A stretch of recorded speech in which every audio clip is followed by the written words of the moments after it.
আসসালামু আলাইকুম। কোডার্স টুগেদারের পক্ষ থেকে আমি প্রত্যয় আপনাদের আবারও স্বাগতম জানাচ্ছি। আমরা HTML এ প্যারাগ্রাফ ট্যাগ সহ অন্যান্য কিছু ট্যাগ সম্পর্কে জানবো। আমি ডিসপ্লেতে চলে যাচ্ছি। শিফট 1 প্রেস করে এন্টার প্রেস করে আমাদের HTML এর বেসিক স্ট্রাকচার নিয়ে আসলাম। এখানে HTML ট্যাগস লিখে দিলাম। আজকে আমাদের আলোচনার বিষয় হচ্ছে প্যারাগ্রাফ ট্যাগ। প্যারাগ্রাফের লেখাটা শুরু হয় পি দিয়ে, তো আমরা পি দেন এন্টার ক্লিক করতেছি।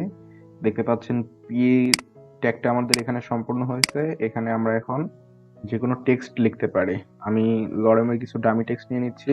এইভাবে আমরা প্যারাগ্রাফ ট্যাগ ব্যবহার করতে পারি। আমি যদি একটু লাইভ সার্ভারটা ওপেন করে, আপনারা এখানে দেখতে পাচ্ছেন আমাদের এই যে লেখাটুকু দিকে বাম পাশে ডান পাশে চলে গেছে আর নিচে একটা স্ক্রল বার আসছে। আমরা যদি এটা এভাবে রাখতে না চাই তাহলে আমরা কিবোর্ডে অল্টার জেড প্রেস করে এটার অ্যালাইনমেন্টটা ঠিক করে নিতে পারি।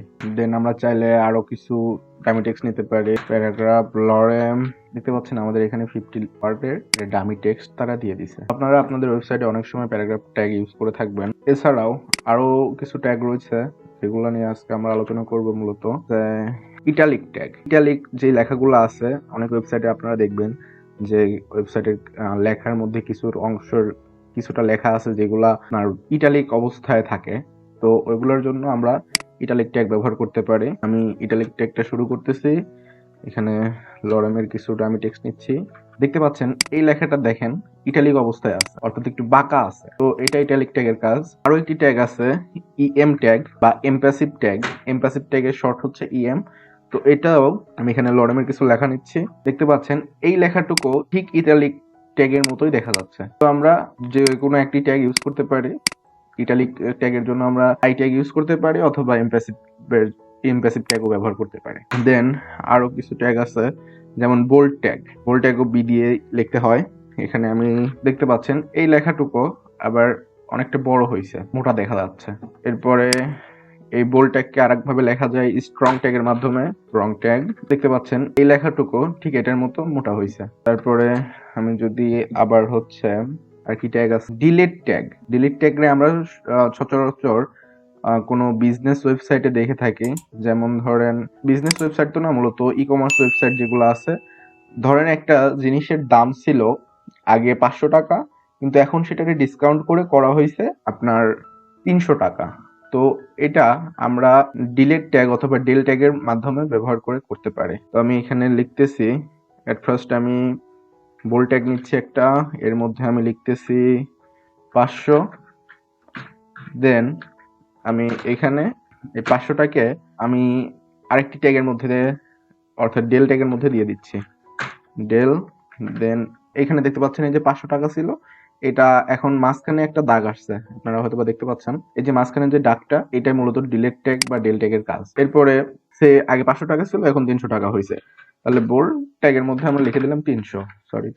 এই যে দেখতে পাচ্ছেন যে আগে 500 টাকা ছিল বাট এখন দামটা হয়েছে 300, ডিসকাউন্ট দিছে। তো অনেক ক্ষেত্রে আপনাদের এইগুলো ব্যবহার করা লাগতে পারে। দেন আরেকটি ট্যাগ আছে মার্ক ট্যাগ, MARK। মার্ক ট্যাগটা আমার এখানে সাজেস্ট করতেছে না, তাহলে আমরা ম্যানুয়ালি লিখি MARK। এখন এর মধ্যে যদি আমি কিছু লিখি, সাপোজ হলো REM, দেখতে পাচ্ছেন এই লরেম লেখাটা কিন্তু একটি হলুদ ব্যাকগ্রাউন্ডের মধ্যে লরেম লেখাটা দেখা যাচ্ছে। এটা মূলত মার্ক ট্যাগের কাজ। আপনারা আপনাদের ওয়েবসাইটে কোনো একটা লেখাকে যদি স্পেসিফিকলি করতে চান সেক্ষেত্রে আপনারা এগুলো ব্যবহার করতে পারেন। আর আজকে প্যারাগ্রাফ ট্যাগ বাদে আমি যতগুলো ট্যাগ দেখাইছি প্রত্যেকটি ট্যাগই আপনি যে কোনো ট্যাগের মধ্যে ব্যবহার করতে পারেন। এই 2 ট্যাগের মধ্যে ইটালিক ট্যাগটা চাচ্ছি।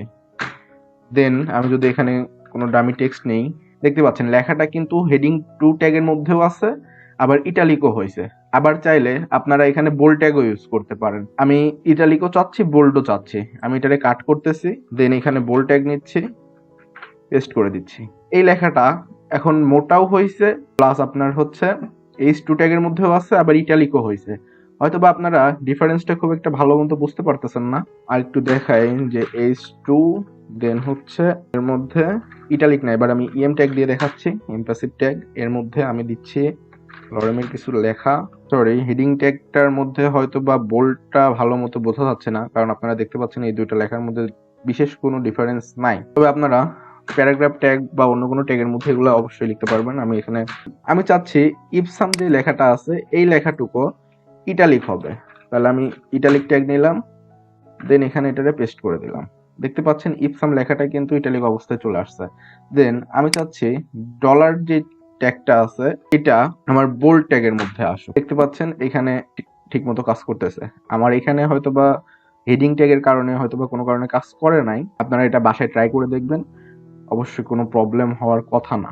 এখানে যে এম এর ট্যাগটা আছে এটা সাপোজ আমি হচ্ছে ইএম ট্যাগের মধ্যে চাচ্ছি, ইএম দিলাম, দেন পেস্ট করে দিলাম। দেখতে পাচ্ছেন এম এর লেখাটাও এই ইটালিকের মতোই ইটালিক হয়ে গেছে। এই ট্যাগটা এই লেখাটুকু আমি চাচ্ছি মার্ক ট্যাগের মধ্যে রাখতে। আমি এখানে মার্ক ট্যাগ, দেন আমি মার্কের মধ্যে এটাকে পেস্ট করে দিচ্ছি। এই যে দেখতে পাচ্ছেন এইখানে যে লেখাটা সেটার ব্যাকগ্রাউন্ডও কিন্তু এই যে এইটার মতো হয়ে গেছে। তো এইভাবে আপনারা বাসায় প্র্যাকটিস করবেন, অবশ্যই আপনাদের আশা করি কোনো প্রবলেম হবে না। আর ওই দুটি ট্যাগ নিয়ে আজকে আমরা আলোচনা করব। একটি হচ্ছে সাব ট্যাগ আর একটি হচ্ছে সুব ট্যাগ। আমরা HTML এ a plus b whole square equal to a square plus 2ab plus b square এই যে সূত্রগুলো আছে সে আপনারা এইভাবে লিখবেন, বাট এই যে উপরে বা নিচে এগুলা কিভাবে লেখে, তো এটার জন্য মূলত সাব ট্যাগ এবং সুব ট্যাগ ব্যবহার করা হয়ে থাকে। স্পেলিংটা লিখে দিচ্ছি, SUB সাব, এটা হচ্ছে একটি ট্যাগ, আর একটি হচ্ছে সুব, SUP সুব, এটিও আরেকটি ট্যাগ। তো এর ব্যবহার আমরা এখনই দেখব। অক্সিজেন হচ্ছে O2, ওর নিচে যে 2 লেখাটা থাকে, তাহলে আমি এখানে O নিলাম, দেন এখানে 2 লিখলাম। আপনারা আউটপুট দেখতে পাচ্ছেন এটা কিন্তু নিচে বা উপরে কোনো জায়গায় আসে না। আমি যদি ওটারে বড় হাতের করে দিই তাহলে আপনারা দেখতে পাচ্ছেন এটা কিন্তু নিচে অথবা উপরে আসে না। এটা আমাদের নিচে অথবা উপরে আনার জন্য সাব অথবা সুব ট্যাগ ব্যবহার করতে হবে। এখন সাব ট্যাগের কাজ কি? সাব ট্যাগ হচ্ছে যখন আপনি চাবেন যে আপনার কন্টেন্ট থেকে কিছুটা নিচে একটা লেখা শো করবে, সেটার জন্য আপনি হচ্ছে সাব ট্যাগ ব্যবহার করবেন। তো আমি যদি দেখাই ও, দেন আমি হচ্ছে নিচ্ছি সাব ট্যাগ SUB ও, দেন SUB সাব ট্যাগের মধ্যে আমি 2 দিচ্ছি। দেখতে পাচ্ছেন লেখাটা কিন্তু নিচে আসছে, আর এখানে স্পেসের কারণে দূরে সরে গেছিল। এই দেখেন এই যে সাব ট্যাগের মাধ্যমে আমরা কিন্তু এই 2টারে নিচে নিয়ে আসলাম। এখন ঠিক একই রকম আছে সুব ট্যাগ। সুব ট্যাগের কাজ হচ্ছে কোনো লেখাকে বা কোনো একটি সংখ্যাকে বা লেখাকে আপনি উপরে নিতে চান, আপনি এখানে নাম্বারিক ভ্যালুর জায়গায় আপনি চাইলে যে কোনো টেক্সটও নিতে পারেন। দেখতে পাচ্ছেন এই লেখাটা উপরে আছে, বাট এটা এর মাঝখান থেকে শুরু হয়েছে, এই ওর মাঝখান থেকে এই লরেম লেখাটা শুরু হয়েছে। তো আমি চাচ্ছি এখন যে a plus b whole square এর সূত্রটা আমি এখানে লিখবো, ফার্স্ট ব্র্যাকেটের মধ্যে হবে অবশ্যই a প্লাস b, দেন হচ্ছে হোল স্কোয়ার। হোল স্কোয়ার দেওয়ার জন্য আমরা সুব ট্যাগ ব্যবহার করব, সুপ, SUP। দেখতে পাচ্ছেন এবার 2 লেখাটা কিন্তু এইটার মাঝখান থেকে উপর থেকে লেখাটা শো করতেছে। আর দেখতে পাচ্ছেন এই লেখাগুলা কিন্তু পরপর দেখাচ্ছে, কিন্তু আমি চাচ্ছি না যে এটা পরপর দেখাক, এটা আমি চাচ্ছি যে এক লাইন নিচে দেখাবো। কিন্তু দেখেন আমি এখানে ইন্টার দিয়ে কিন্তু এটার নিচে লিখছি, বাট এটা নিচে আসে নাই। আমি যদি আরো 5টা 10টা ইন্টারও দেই তারপরেও দেখবেন যে এখানে কোনো আউটপুটে পরিবর্তন হচ্ছে না, কারণ HTML এ একটার অধিক স্পেস কাউন্ট করা হয় না। এটা আপনারা অবশ্যই মনে রাখবেন। তো আপনি যদি চান যে আপনার এই লেখাটুকুর পরে আপনি একটা লাইন ব্রেক চাচ্ছেন অথবা একটা ইন্টার দিয়ে একটা স্পেস বানাইতে চাচ্ছেন, সেই ক্ষেত্রে আপনারা ব্রেক ট্যাগ ইউজ করতে পারেন। বিআর এই যে এই ট্যাগটি ইউজ করার মাধ্যমে আপনারা লাইন ব্রেক দিতে পারেন। দেখেন এটা যদি আমি সাপোজ কন্ট্রোল এক্স দিয়ে কাট করি তাহলে দেখতে পাচ্ছেন এটা পাশাপাশি আসছে। দেন আমি যদি এটারে দিয়ে দিই তাহলে আবার দেখতে পাচ্ছেন এটা কিন্তু নিচে নিচে আসছে। আমি চাচ্ছি আরো একটু গ্যাপ দিতে, তাহলে আমি এটারে আবার পেস্ট করব। দেখতে পাচ্ছেন আর একটু নিচে আসছে। আমি যতগুলা এবার বিআর দিব সেইভাবে এগুলা ইয়ে হবে। আর আমি যদি এখন এখানে ইন্টার নাও দিই, আমি এখানে ইন্টার দিলাম না, দেখতে পাচ্ছেন আমি ইয়ে করে নিয়ে আসছি, ইন্টারটা কাটে দিয়েছি বা স্পেস যেটা ছিল কেটে দিয়েছি, তারপরেও কিন্তু এগুলো কাজ করতেছে, কারণ এই ব্রেক ট্যাগের মাধ্যমে আমরা এটারে বলে দিছি যে ভাইয়া তুমি নিচে যাবা। আশা করি আপনারা বুঝতে পারতেছেন। আচ্ছা, আপনারা বলতে পারেন যে আমরা এতক্ষণ পর্যন্ত যে ট্যাগগুলো নিয়ে কাজ করছি সেই ট্যাগগুলা এই যে এখানে শুরু হয়েছে এখানে শেষ হয়েছে, বাট এই ট্যাগগুলোর তো কোনো শুরু বা শেষ হচ্ছে না, শুধু শুরু হচ্ছে শেষ হচ্ছে না। কারণ হচ্ছে এগুলা সিঙ্গেল ট্যাগ।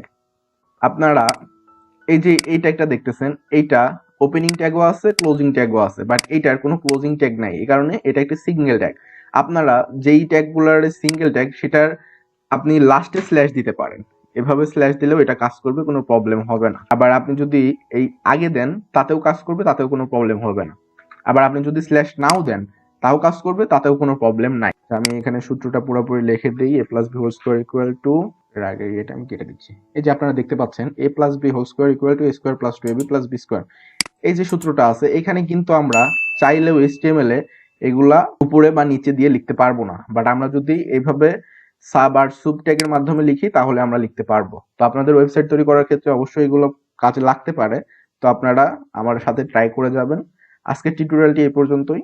পরবর্তী টিউটোরিয়াল দেখার স্বাগতম জানাচ্ছি। আসসালামু আলাইকুম।